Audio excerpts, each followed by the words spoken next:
Assalamualaikum warahmatullahi wabarakatuh. Halo, saya Intan Nuraini dari kelas 12 MIPA 1. Saya di sini akan memaparkan materi PPKN kelas 12 yaitu tentang kasus-kasus pelanggaran hak dan pengingkaran kewajiban warga negara. Hak merupakan semua hal yang Anda peroleh atau dapatkan. Hal tersebut dapat berbentuk kewenangan atau kekuasaan untuk melakukan sesuatu. Hak asasi manusia adalah hak yang melekat pada diri setiap pribadi manusia. Hak warga negara merupakan seperangkat hak yang melekat dalam diri manusia dalam kedudukannya sebagai anggota dari sebuah negara. Hubungan antara hak dan kewajiban warga negara dengan Pancasila dapat dijabarkan secara singkat sebagai berikut. Sila ketuhanan yang Maha Esa menjamin hak warga negara untuk bebas memeluk agama sesuai dengan kepercayaannya serta melaksanakan ibadah sesuai dengan ajaran dan agamanya masing-masing. Sila pertama ini juga menggariskan beberapa kewajiban warga negara untuk 1. Membina kerjasama dan tolong-menolong dengan pemeluk agama lain sesuai dengan situasi dan kondisi di lingkungan masing-masing. 2. Mengembangkan toleransi antar umat beragama menuju terwujudnya kehidupan yang serasi, selaras, dan seimbang. Serta 3. Tidak memaksakan suatu agama dan kepercayaan kepada orang lain. Sila kemanusiaan yang adil dan beradab menempatkan hak setiap warga negara pada kedudukan yang sama dalam hukum serta memiliki hak-hak yang sama untuk mendapatkan jaminan dan perlindungan hukum. 1. Memperlakukan orang lain sesuai harkat dan martabatnya sebagai makhluk ciptaan Tuhan Yang Maha Esa. 2. Mengakui persamaan derajat, hak, dan kewajiban setiap manusia tanpa membeda-bedakan suku, keturunan, agama, jenis kelamin, dan sebagainya.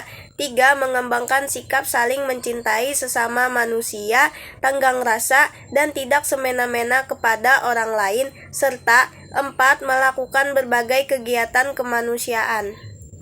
Sila Persatuan Indonesia menjamin hak-hak setiap warga negara dalam keberagaman yang terjadi kepada masyarakat Indonesia, seperti hak mengembangkan budaya daerah untuk memperkaya budaya nasional. Sila ketiga mengamanatkan kewajiban warga negara untuk 1. Menempatkan kepentingan bangsa dan negara di atas kepentingan pribadi atau golongan. 2. Sanggup dan rela berkorban untuk kepentingan bangsa dan negara. 3. Mencintai tanah air dan bangsa Indonesia. 4. Mengembangkan persatuan Indonesia atas dasar Bhinneka Tunggal Ika. Serta 5. Memajukan pergaulan demi persatuan dan kesatuan bangsa. Sila kerakyatan yang dipimpin oleh hikmat kebijaksanaan dalam permusyawaratan perwakilan dicerminkan dalam kehidupan pemerintahan bernegara dan bermasyarakat yang demokratis. Sila keempat menjamin partisipasi politik warga negara yang diwujudkan dalam bentuk kebebasan berpendapat dan berorganisasi serta hak berpartisipasi dalam pemilihan umum. Sila keempat mengamanatkan setiap warga negara untuk 1. Mengutamakan musyawarah mufakat dalam setiap pengambilan keputusan. 2. Tidak memaksakan kehendak kepada orang lain. Dan 3. Memberikan kepercayaan kepada wakil-wakil rakyat yang telah terpilih untuk melaksanakan musyawarah dan menjalankan tugas sebaik-baiknya. Sila keadilan sosial bagi seluruh rakyat Indonesia, mengakui hak milik perorangan dan dilindungi pemanfaatannya oleh negara, serta memberi kesempatan sebesar-besarnya kepada masyarakat. Sila kelima mengamanatkan setiap warga negara untuk 1. Mengembangkan sikap gotong royong dan kekeluargaan dengan masyarakat di lingkungan sekitar. 2. Tidak melakukan perbuatan yang merugikan kepentingan umum. Dan 3. Suka bekerja keras.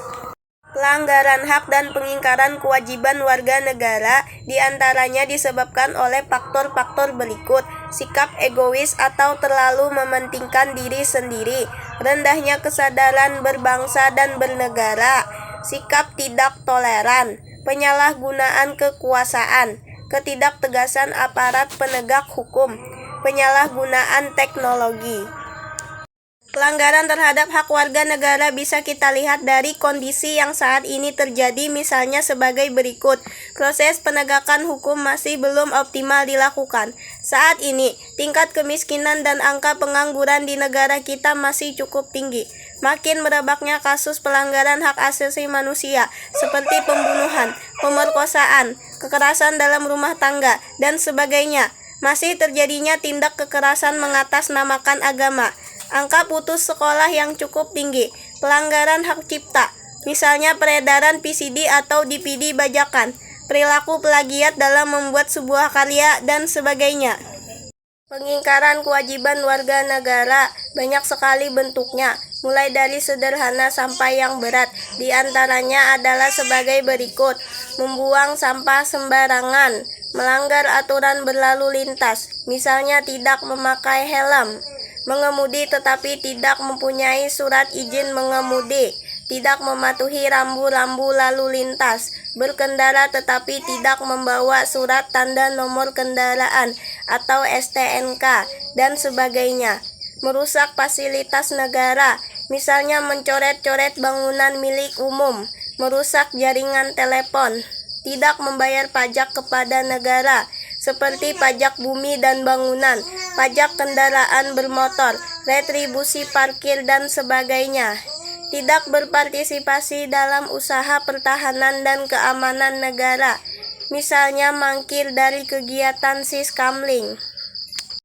Berikut ini upaya pencegahan yang dapat dilakukan untuk mengatasi berbagai kasus pelanggaran hak dan pengingkaran kewajiban warga negara.